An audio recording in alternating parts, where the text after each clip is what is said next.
We have been handling a book. This week I've been leading in the devotion, and we've been handling a specific book.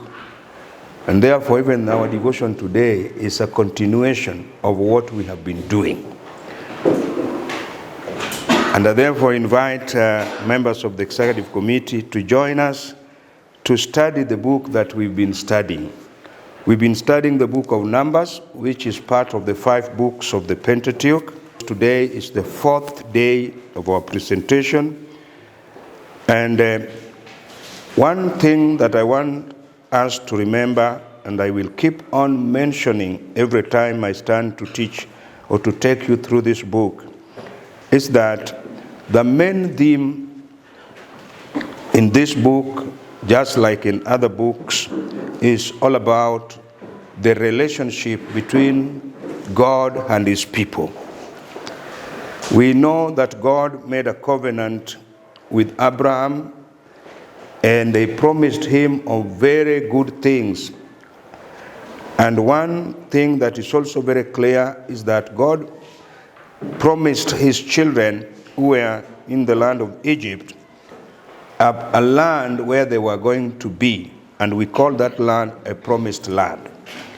So in their journey towards the promised land, they must at all times keep the covenant relationship with their God. It is keeping this relationship that will make them inherit the promised land within the time that is required. So the book of Numbers, we had introduced it, and we had seen quite a number of things. We see God instructing Moses to organize the team into groups, into armies, so that they may march and go and inherit the land. And we see people are organized into groups, and every group is given a leader. Then they march, and apparently they stop marching and they start murmuring. From marching to murmuring. And their murmuring is the beginning of their rebellion.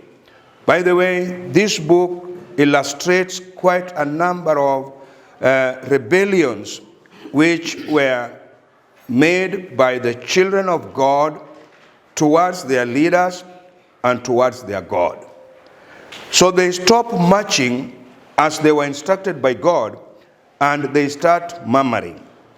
And yesterday we learned that the first rebellion which was demonstrated by the people of God was a rebellion which was rotating around food. Rebellion which was brought about by appetite. These are guys who left Egypt. God was taking care of them well, and apparently they stop and they start saying, we are tired with manna. We now think of meat, we think of fish, we think of melon, and all different types of fruits. They start thinking of the old things that they used to enjoy in Egypt. And they are now starting a rebellion against Moses. That why? Actually, it's more about God. It's not even about Moses, because they are tired with how God is feeding them. They are tired with the food from God. They want food from Egypt. So yesterday we concluded by saying that one of the areas where people usually rebel against their God, one of the areas rotate around appetite. In the Garden of Eden, we saw a rebellion when Adam and Eve rebelled against God. And their rebellion in the Garden of Eden was because of appetite. When they went and ate of the fruit that they were forbidden not to eat. Here again, these guys who have been organized by God with the promised land in focus. And they are supposed to be guided by the covenant relationship. By the way, even in their marching, the ark of God is ahead of them, with the covenant stipulations inside it, leading them to where they are supposed to go. Instead, and in fact, the cloud, God is also leading them through the cloud. So instead of them concentrating on where they are supposed to reach their destination, they have switched their attention from what God wants of them, and they are now talking about food. So appetite, we realize, is a very dangerous thing. If you are controlled by appetite, you are destined to fail. And there are consequences that will come after. You know, they complained, and then God told them, now, if you want it, I will now give you meat. You prepare, I'm going to give you meat. And they were given meat that they could not eat only for one day, not for a week, not even for weeks, but it was for how long? 1 full month. They are feeding on meat. Until now, it was too much for them. They fed until they were now releasing some from their nose and doing what? And that was the consequence of going for what has not been prescribed for you. So appetite had its consequences. They ate until now they could not contain more. Another rebellion that we also saw immediately after the rebellion, which was rotating around appetite. And now, guys, when we talk about appetite, appetite is not only around food. Appetite may be around many things. And every appetite has its consequences. Now again, we see the second rebellion, they are now rebelling against Moses. Aaron and Miriam, they have started asking questions. Is it true that God can only talk through Moses? And Miriam, Aaron, and Moses were siblings. And the siblings are going against their own brother. They are rebelling against their own brother, who has been chosen by God, not by them, but by God to lead. So we narrow down that rebellion against even leadership did not start today. It started right down there. And rebellion starts from people within. Before it goes to people from without, the people who start the rebellion are people from within. Aaron and Miriam were siblings of Moses, and they rebelled against him, complaining why God is only talking through Moses. And at one time, they know very well that God will just have one leader at a time. So there we saw, and there were consequences.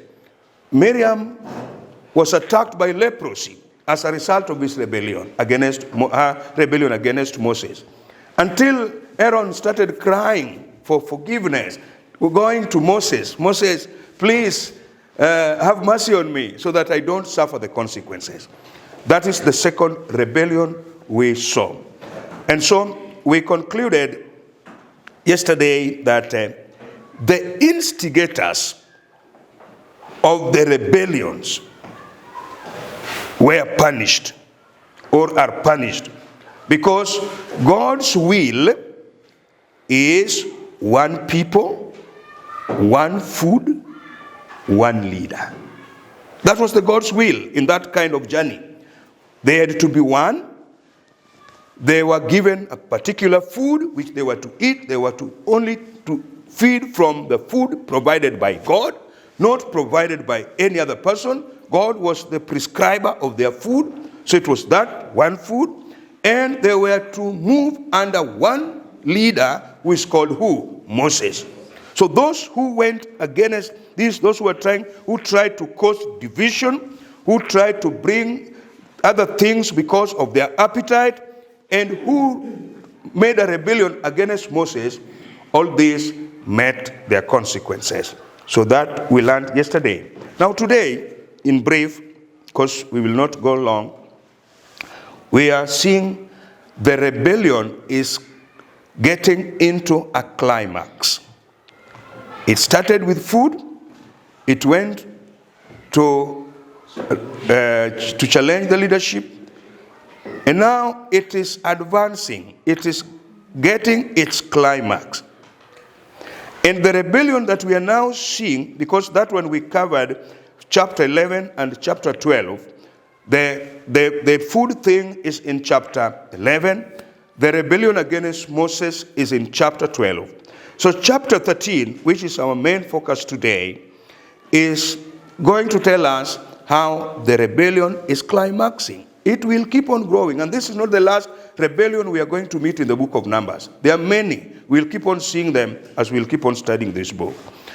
The rebellion that we are getting here, if you get time and you read chapter 13, verses 1 to 14, and even to the last chapter, last verse, you will realize that here now, God has instructed Moses to send some spies to go and spy the land which they are supposed to inherit. That is Canaan. Then Moses sends the spies, 12 of them. Remember, it's God himself who has told Moses, not Moses initiating this thing, God himself telling him, send people, scouts, to go and spy the land. And now 12 guys are sent. And we know the story that after spying the land, they came back with different reports.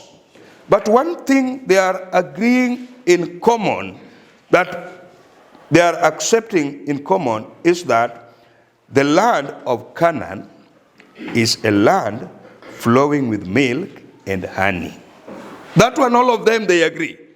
The entire 12, they know that the land is a land flowing with milk and honey. But now a challenge comes when 10 of them develop fear. Yes, the land is good, but the inhabitants are scary. They develop fear. Then 2 only, Joshua and Caleb, are saying the land is good. Yes, those inhabitants are there, but we are able to conquer them because their focus is still on their God. That with God, they will inherit that land, despite the fact that giants are living there. So here, I want us to compare 2 things. The 2 major things that we need to underscore here is the aspect of fear and the aspect of faith. Those 2 things are manifested here. Majority have developed fear.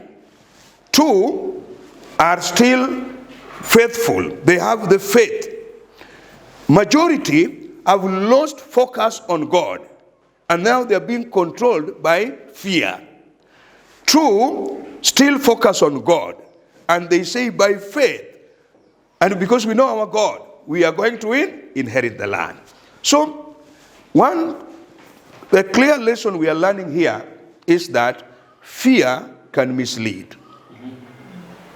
Fear can mislead. Fear can take your focus away from God. And fear can make you miss what you are not supposed to miss. Fear can disorganize the camp. Faith is good. It maintains our focus on God. And we will all keep on knowing that our God is able. Even today, if in this team or in our churches or wherever we are working, you are somebody who is guided by fear, then you will not inherit what you are supposed to inherit. But if you are guided by faith, then you are destined to inherit what is prepared for you. Even in your personal achievements, if you are guided by fear, you will not reach your destination. But if you are guided by faith, your destination is at hand. So somebody may ask, why was God telling Moses to send 12 spies? And yet he's an all-knowing God.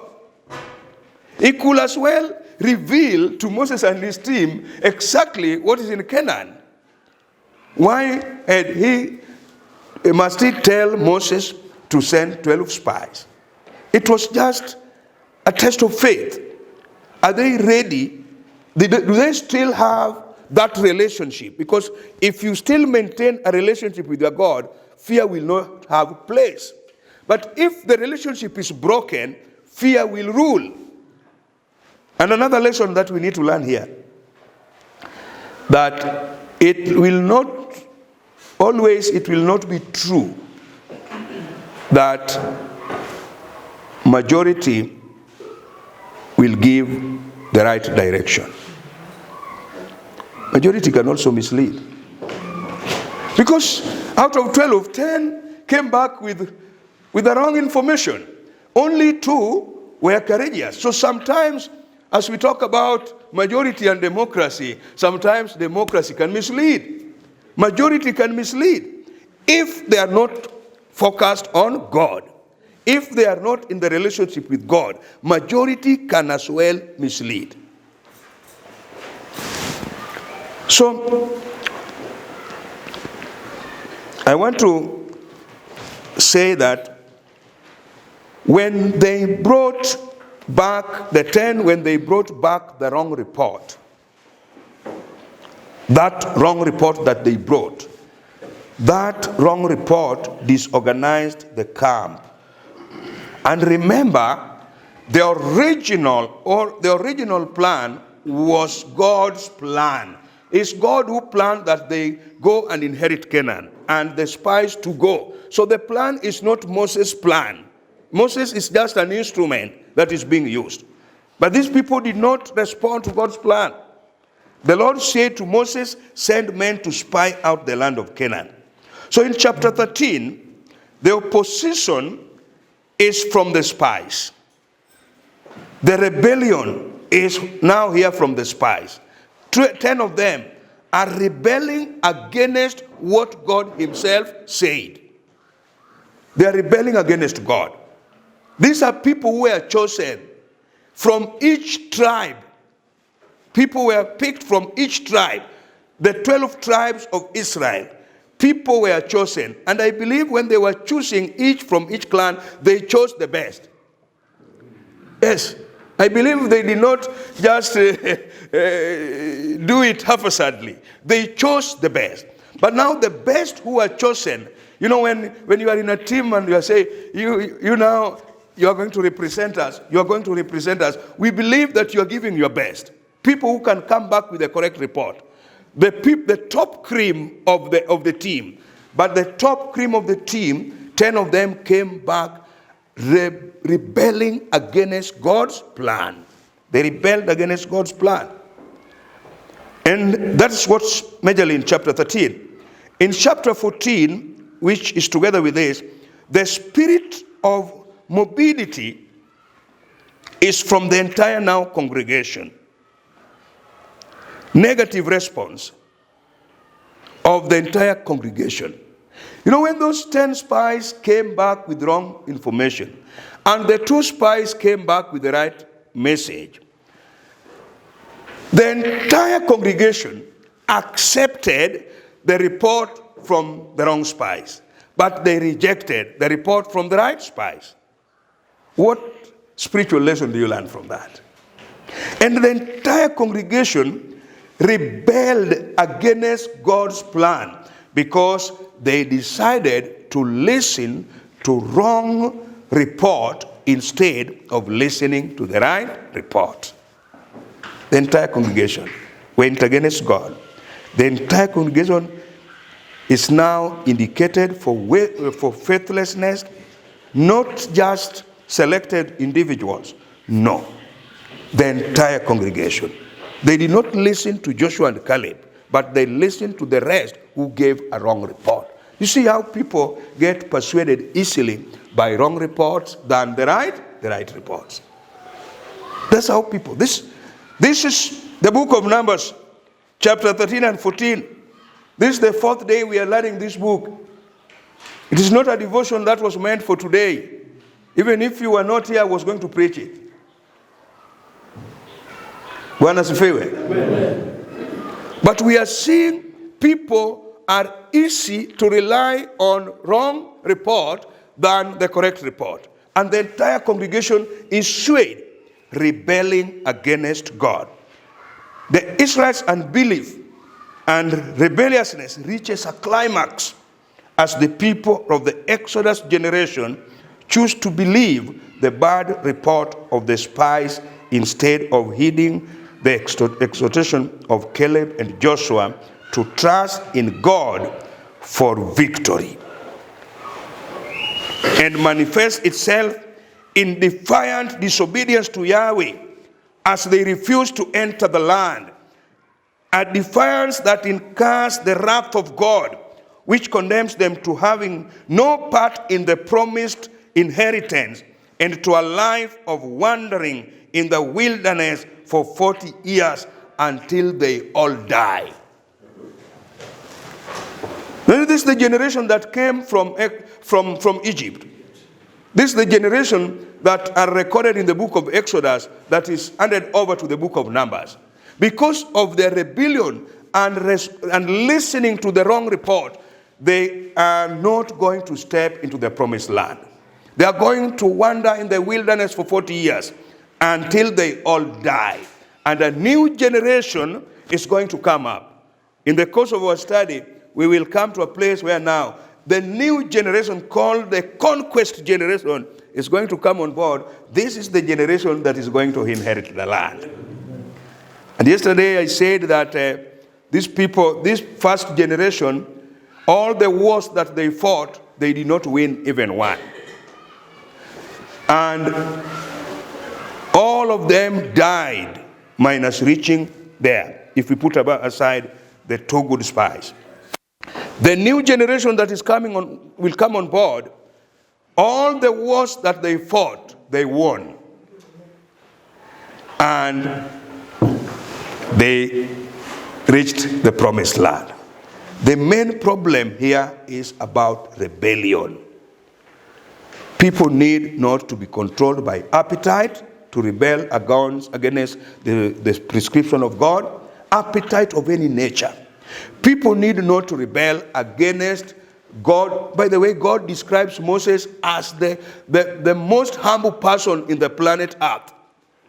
And his real sister and real brother is ganging against him. Must God speak through you?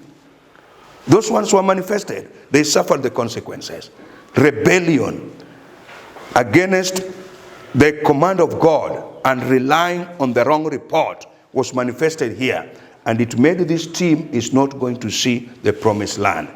I want to end there, and I invite our morning team that we will get into chapter 15 tomorrow, and still is about rebellion. We'll build on this rebellion. There are so many in the Bible, in the book of Numbers, until we will see where God wants us to reach. By the time we will be in chapter 36, which is the last chapter of this book. But let's conclude by saying that God's original plan should be kept as God wants it to be.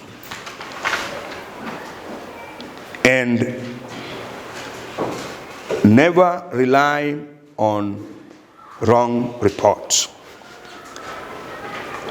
Never believe completely on the majority. Sometimes majority can mislead. Never undermine a report from a small group. Sometimes they may have the right report. And we also need to know that people always listen to wrong reports than good reports. That's why the entire congregation went against God, because they listened to the wrong reports.